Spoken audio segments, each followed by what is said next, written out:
Oke, teman-teman semuanya, bertemu lagi dengan saya Fikri Fauzi Makmur di channel Ilmu Padi Official. Nah, pada kesempatan ini, video baru ini kita akan bahas ya lanjutan materi kita tentang kewenangan lembaga-lembaga negara menurut Undang-Undang Dasar 1945. Pada pertemuan video sebelumnya ya, kalau bagi ada yang masih belum nonton silahkan ditonton dulu, dipelajari dulu supaya materinya nyambung, berkesinambungan. Kalian juga menghasilkan ilmu yang holistik, yang sempurna, yang utuh dan bersifat komprehensif begitu ya. Oke. Nah, pada kesempatan ini kita akan mengkaji gitu ya.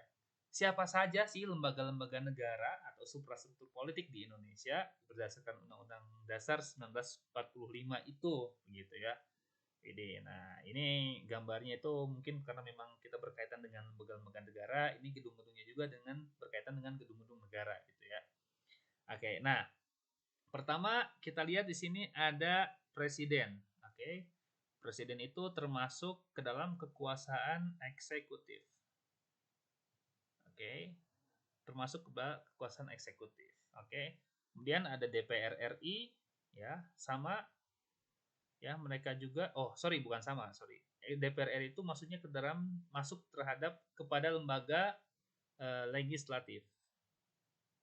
Oke, nah ini legislatif. DPD RI pun masuk kepada lembaga legislatif. Oke, DPD itu Dewan Perwakilan Daerah ya, kalau DPR itu Dewan Perwakilan Rakyat begitu. Sama-sama anggota DPR ya. Sama-sama anggota legislatif ya. Lalu apa bedanya? Nah, bedanya nanti kita akan lihat ya di postingan atau di video selanjutnya. Kemudian ada lembaga MPR, Majelis Permusyawaratan Rakyat Republik Indonesia. Nah, kalau ini berdasarkan revisi tata urutan perundang-undangan ya, maka MPR ini bukan lagi termasuk legislatif, tapi MPR itu termasuk ke dalam lembaga konstitutif. Oke. Lembaga yang khusus untuk membahas terhadap Undang-Undang Dasar 1945, kemudian melantik dan memberhentikan presiden, gitu ya, tugas dari MPR RI. Gitu ya, kalau DPR dan DPD ini berkaitannya itu tentang di bawahnya Undang-Undang Dasar, yaitu undang-undang begitu. Nah, itu lembaga MPR termasuk ke dalam lembaga konstitutif. Jangan sampai terbalik, teman-teman. Ya. Kemudian ada lembaga Mahkamah Agung. Oke. Mahkamah Agung ini termasuk kepada lembaga yudikatif. Oke. Ya, kalau teman-teman sudah nonton video sebelumnya pasti udah tahu kan apa itu eksekutif, legislatif, yudikatif, konstitutif itu apa. Oke. Mahkamah Konstitusi juga termasuk kepada yudikatif, Komisi Yudisial pun sama termasuk ke dalam lembaga yudikatif. Nah, kalau BPK, oke, BPK itu termasuk kepada lembaga eksaminatif. Oke. Badan Pemeriksa Keuangan itu termasuk kepada eksaminatif ya, yang punya tugas untuk menginspeksi atau mengecek bagaimana keuangan-keuangan negara yang telah dikeluarkan oleh negara gitu ya. Itu lembaga eksaminatif.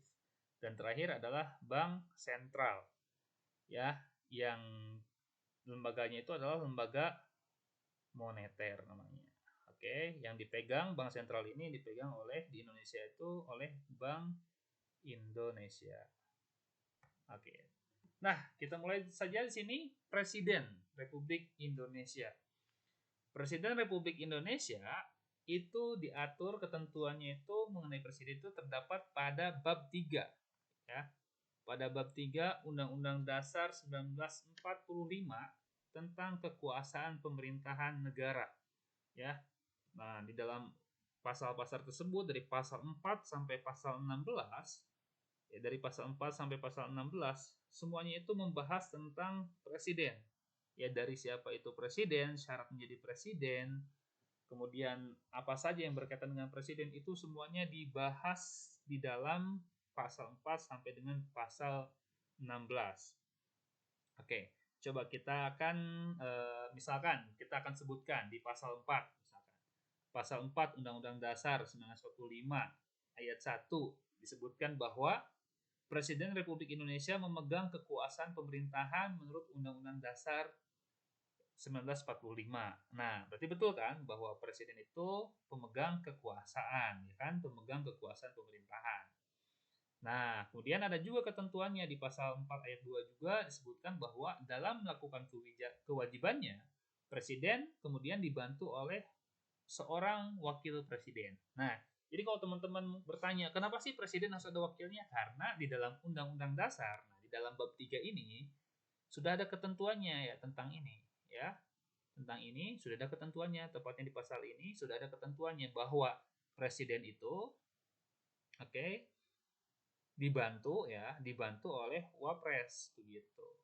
Nah, dan kedudukan si wapres ini tidak akan lebih tinggi daripada presiden gitu. Tidak akan lebih tinggi karena wapres itu hanya sebagai pembantu begitu loh, teman-teman. Ya. Oke, coba kita cek pasal 16 ya. Kita cek pasal 16. Nah, di sini pasal 16 itu presiden membentuk suatu dewan pertimbangan yang bertugas memberikan nasihat pertimbangan kepada presiden yang selanjutnya diatur dalam undang-undang. Oke. Nah, jadi pasal 16 juga ini berkaitan dengan presiden. Oke. Nah, berkaitan dengan presiden di Indonesia sendiri ya. Ini foto ini istana ya, istana di Bogor, istana presiden di Bogor. Nah, kalau foto-foto ini kita mungkin bisa flashback ya, kita ingat-ingat lagi sekalian kita memberikan doa yang terbaik untuk mereka, para pejuang negara kita. Ini presiden pertama, Insinyur Soekarno.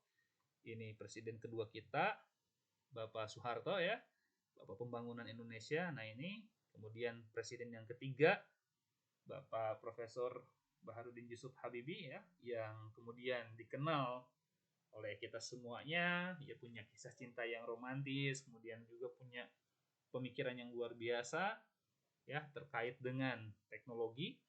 Nah, kemudian keempat ini adalah presiden keempat kita, Bapak Abdurrahman Wahid atau sering dikenal dengan sebutan Gus Dur gitu ya. Beliau bagi sebagian orang dikenal sebagai Bapak toleransi ya, atau Bapak multikultural di Indonesia gitu. Karena banyak sekali orang-orang yang mungkin merasa diberikan apa istilahnya itu pengakuan oleh Gus Dur. Salah satunya adalah agama Konghucu yang ketika zamannya Gus Dur, kemudian agama Konghucu yang sebelumnya adalah agama keyakinan, kemudian berubah menjadi agama gitu ya, agama yang diakui di Indonesia. Oke. Nah, kemudian karena Gus Dur saat itu tidak lama, kemudian digantikan oleh Megawati ya. Megawati ini adalah putra dari Bung Karno gitu ya. Putra dari Bung Karno, kemudian digantikan lagi pada tahun 2004 kalau tidak salah, digantikan oleh Bapak SBY atau Bapak Susilo Bambang Yudhoyono ya, dari 2004 sampai tahun 2014 gitu ya. 10 tahun Pak SBY menjabat. Nah, ketika zamannya Pak SBY ini pemilu itu dilakukan dengan cara coblos gitu ya. Nah, dari zamannya Pak SBY begitu kalau tidak salah. Oke, nah terakhir sampai dengan sekarang presiden ketujuh adalah Bapak Insinyur Joko Widodo atau kita kenal dengan istilahnya Jokowi ya, atau Pak D Jokowi katanya gitu ya. Nah, beliau adalah presiden ketujuh Indonesia dari 2014 sampai 2019 ya. Kemudian beliau menjabat lagi kemarin 2019, menang lagi. Kemudian sekarang sampai dengan sekarang sampai 2024 Pak presidennya masih Bapak Joko Widodo begitu ya, teman-teman semuanya. Nah, barangkali ini untuk para pejuang negara kita, para almarhumah, ya almarhum ya, karena Bu Mega masih ada. Kita doakan pahlawan kita Bapak Soekarno, Pak Soeharto, B.J. Habibie dan Abdurrahman Wahid atau Gus Dur, semoga diterima amal ibadahnya di sisi Tuhan Yang Maha Esa. Ya, berdoa sesuai ajaran agama dan kepercayaan masing-masing. Berdoa dipersilakan.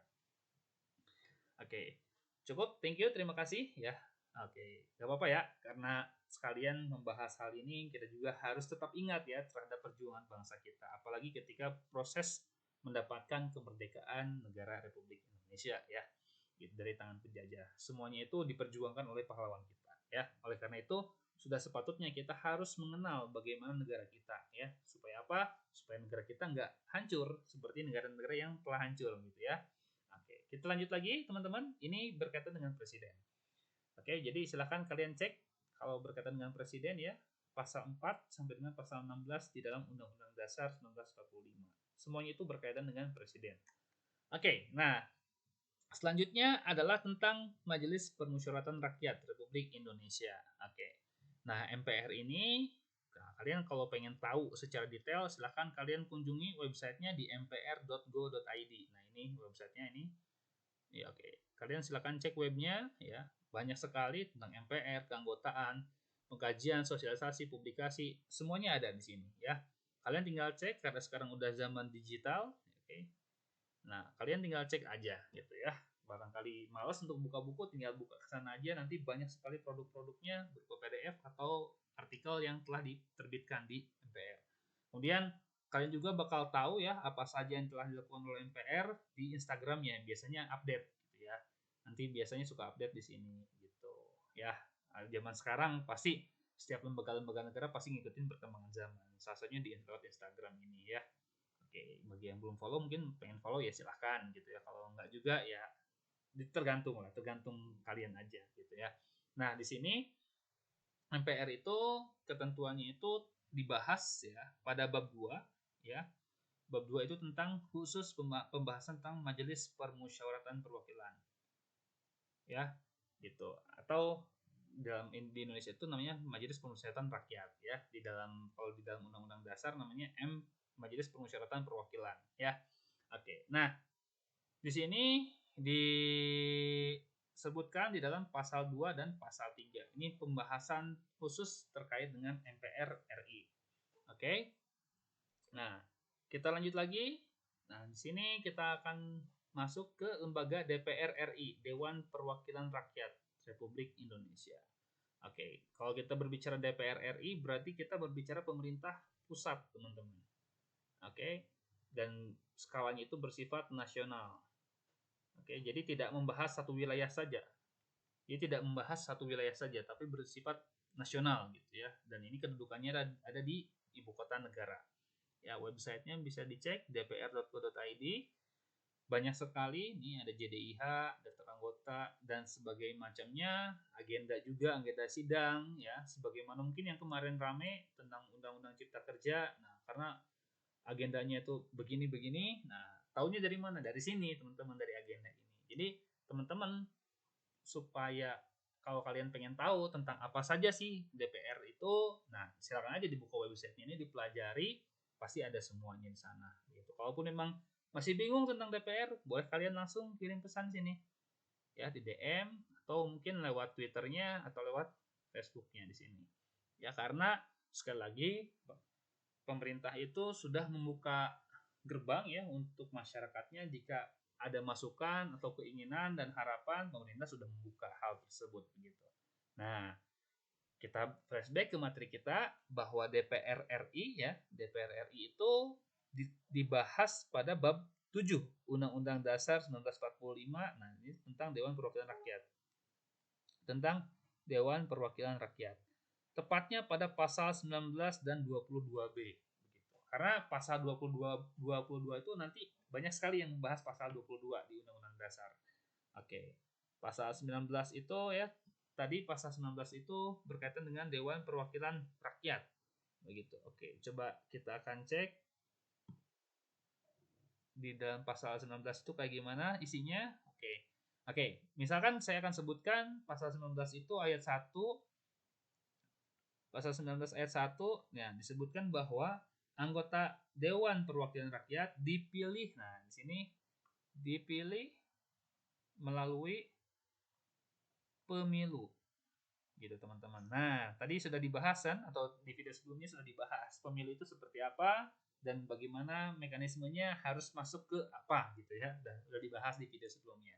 Oke, jadi sudah jelas ya bahwa tidak bisa serta-merta anggota DPR itu karena saya misalkan anggota DPR, saya nunjuk anak saya, kamu jadi anggota DPR, nggak bisa seperti itu. Harus melalui pemilihan umum atau pemilu, teman-teman. Itu bunyi dari pasal 19 ayat yang ke-1.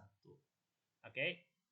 Nah, silakan boleh kalian cek lagi nanti di Instagramnya sini atau di websitenya. Lebih lengkap tentang DPR RI. Terbatas waktu ya kalau disampaikan di sini semuanya. Oke, nah selanjutnya adalah DPD RI.